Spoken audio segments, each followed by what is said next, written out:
Hey,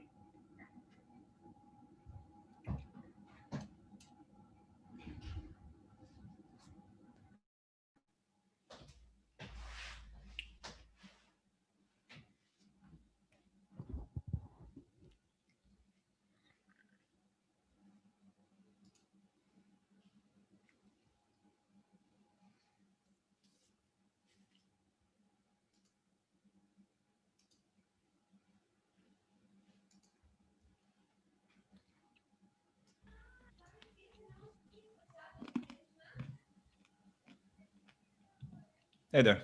I was frozen for a minute. I mean, you could see me, but my audio was frozen. Gotcha.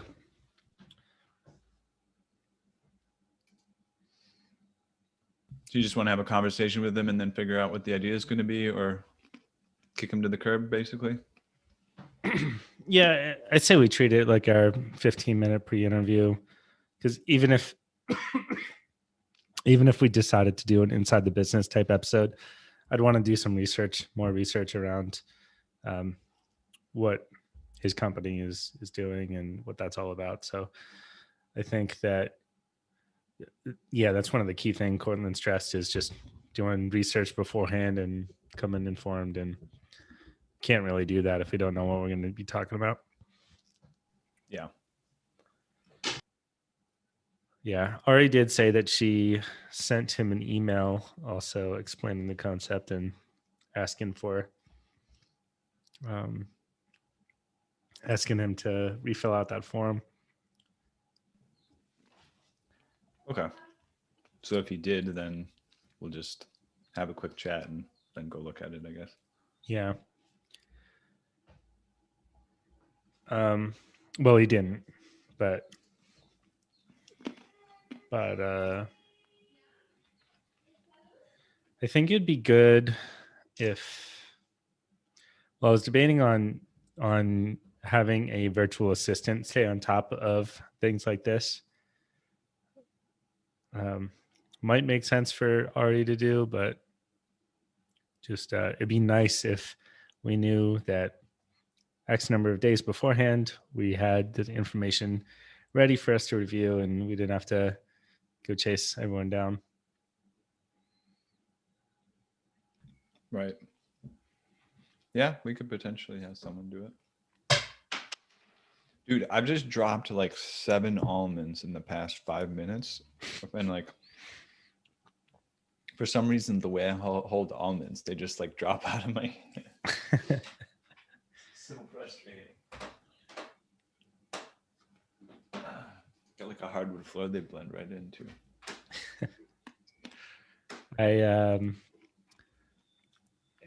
I have this like pseudo rant against almonds.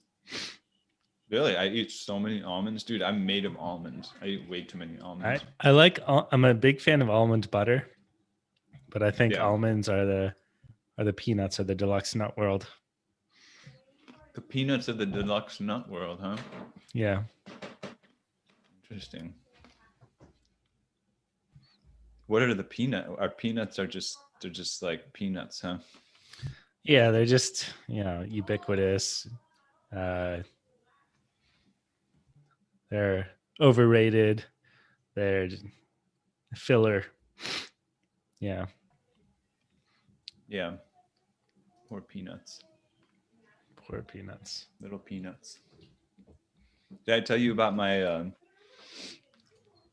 how I got really interested in trying to eat acorns? No. So like, because Zeki and I this fall, it was fun to just go outside and like collect acorns.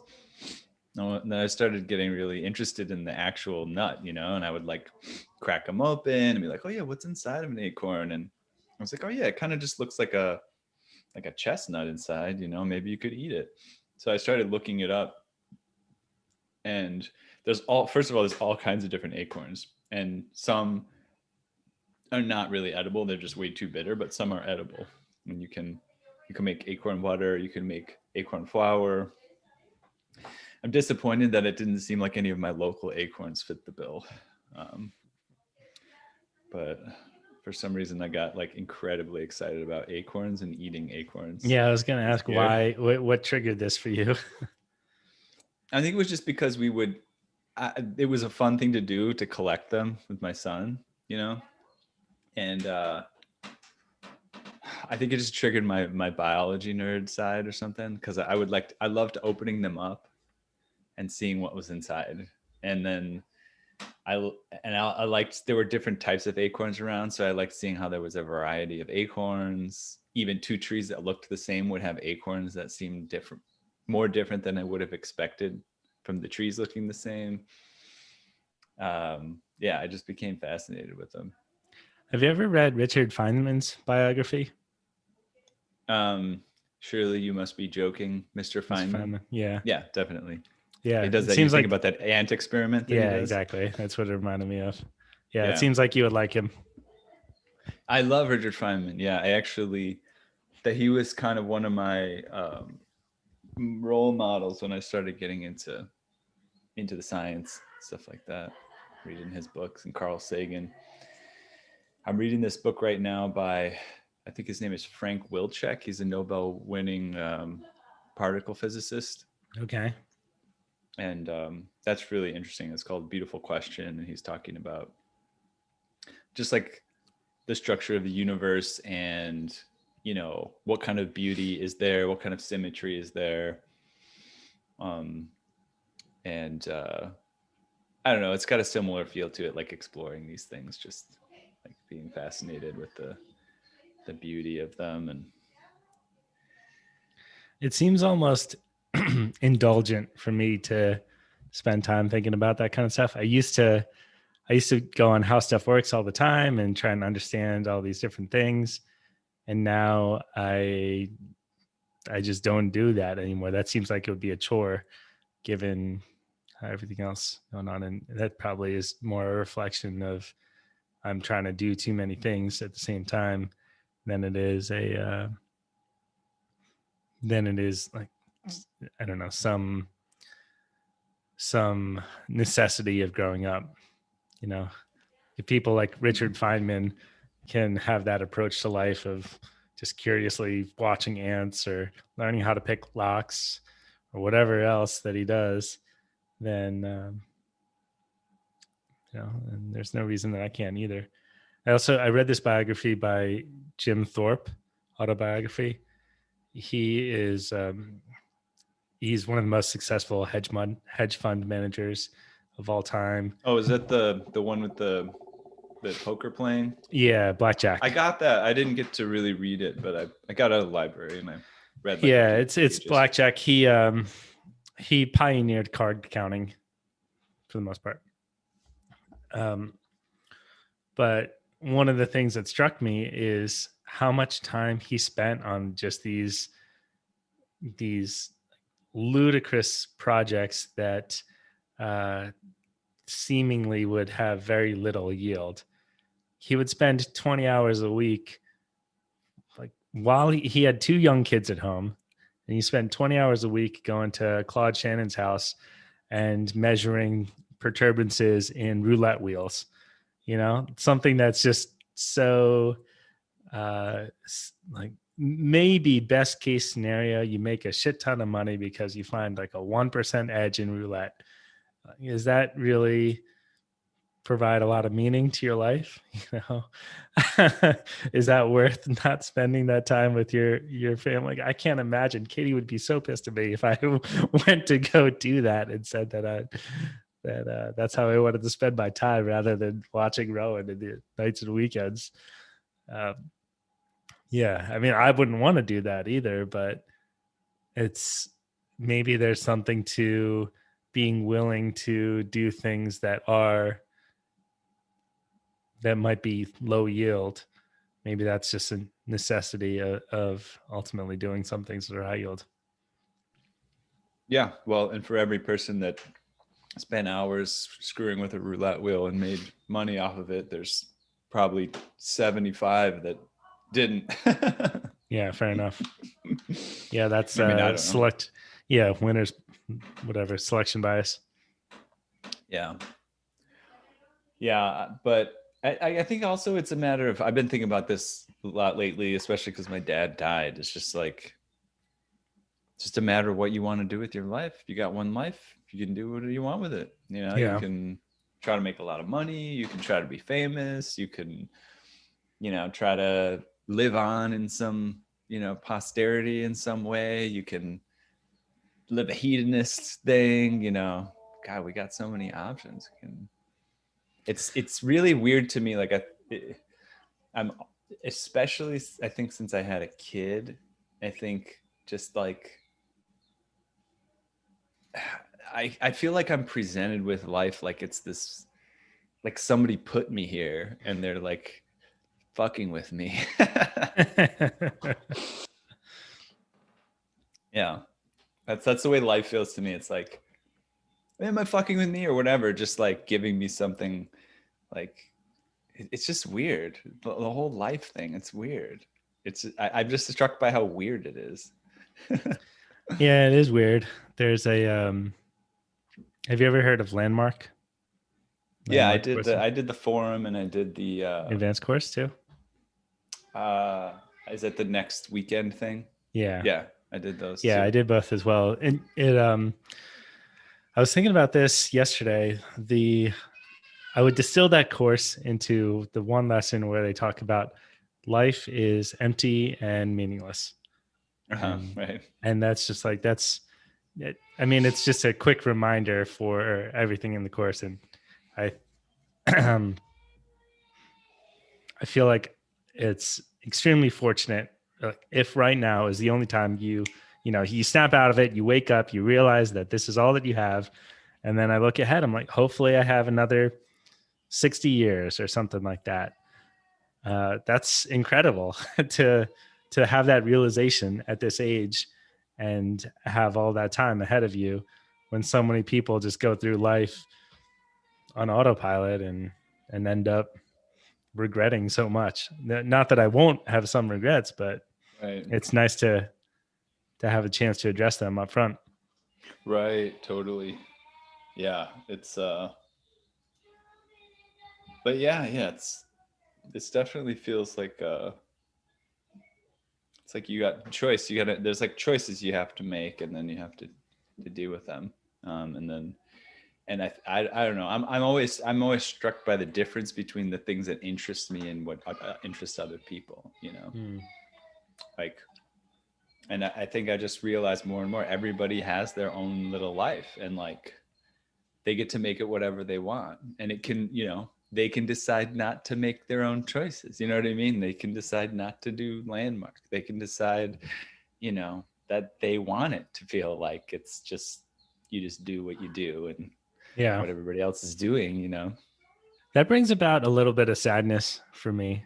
All these paths that are just not possible to be taken, right? It's the only life that you have. And I'll never know what it's like to be an astronaut or a doctor or a professional basketball player. There's a Japanese word. I think it's I don't know how to, I don't remember what the word is exactly, but it's essentially a sadness about all the books that you won't be able to read. It's Mm, like, that's the word. yeah, that's Yeah. what the word means. And um, I mean, there's nothing to be done about that sadness. It's a universal experience. No, so there's no point to it, but it's a mild feeling Mm, that I yeah. have every now and then. I don't really talk about it that much, but I plan on living forever. And Just I uploading to often, the computer. yeah, whatever I have to do, you know. I mean, I'm not gonna like kill other people to live forever, but I think that a lot of people just succumb. I feel like succumbing to the idea that you're gonna die and like thinking you're gonna die at a certain, and it's within a certain range, it limits your possibilities of what you can do, you know. Yeah. So if you just assume I'm gonna get old and I'm gonna get decrepit or whatever, like I don't know. Here's a good example. Like I'm working with this personal trainer, right? He's like 50 and he's in excellent shape. He's in better shape than I am, you know. Right. And we were just talking about that. It's like my muscle, like I may be in my at least my muscle tone and my muscle strength may be in one of the best places it's been in my life, you know, my level of fat and things like that. And it's getting better. Yeah, there's other things that aren't working as well. I'll admit that. Yeah. But I think that if you decide that your body is just going to continue to degrade, it will, because you won't see opportunities for it not to. But anyways, I just keep thinking, okay, I think about my life in that perspective a lot. So I think sometimes it doesn't look like I have a long-term perspective um, to other people, but I have like a super long-term perspective, and I'm like, oh yeah, well, you know, I could be doing this for 50 years and I'll do something else for 50 years, you know, like I've got Yeah. 50 years to work on this. Like, it's Yeah. fine, you know? You become a doctor 50 years from now. Yeah. Yeah. But yeah. So I think what I was going to say is one of the thoughts that I've had recently is that even if you want to live forever and you want to live those different lives, it like it's almost like a fact of the way that doing those other things work is that you almost have to have a death anyways, like So, some way of death of an old self to be able to yeah, try on a new self even. that's interesting. Yeah, like in many ways sometimes I feel like uh yeah, I see that too in some of these, you know, Landmark or whatever, these other programs that, you know, are trying to help people make a transformation. They often have to let go of a lot of old things that they're used to, and in a sense, you have to mourn those things. You have to go through a similar struggle to what it's like. I mean, not to make it so extreme, but what it's like to die. You know, when you die, you have to you just have to your body just you have to realize it's just going to stop doing what it was doing before, you know, and be ready to do the next thing. So I guess that's one of the things that I wonder if I face if I do live forever and I want to do a bunch of different things. I'll also have to like die a bunch of times, and then is it just the same thing? It's the Yeah. same thing as dying anyway. It's just like reincarnation. That's pretty out there. Not You got it inside my head too. yeah.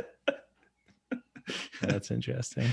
so, so So I he's not guess showing up. this guy's not showing up. Should we just Yeah. skip it?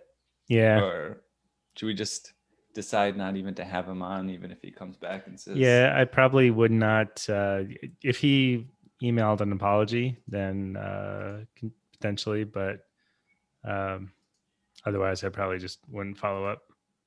okay, that sounds good. I I decided I just got into it and I wrote a longer article, and actually Indie Hackers didn't even let me post as long a post as I wanted to. I had to make it into 2 posts, but I wrote something up. Cool. Yeah, I think it came out a little bit better. I was able to like clarify my thoughts. Cool. Yeah, I'll check that out. And by the way, I don't know if you know this, but Indie Hackers uses markup language. Yeah, I was curious of that. So because I did not. I mean, it makes Or sense. Markdown, sorry, it's called Markdown. Yeah, it makes Yeah. sense given the folks. So yeah, I did not uh, create links like So using Markdown. this stackedit.io is pretty cool. You edit it like you would edit it in a text editor, and then it gives you the markdown that way. So I kind of composed it in there and I just copied it over to Indie Hackers. You can put photos in there, you can put links, you know, whatever. Yeah. Okay. Well, that's good to know. I'll check that out. Yeah, I'll update my post with the Markdown language. Okay. I'm gonna run and wrap up some things before Thanksgiving. Okay. Sounds good.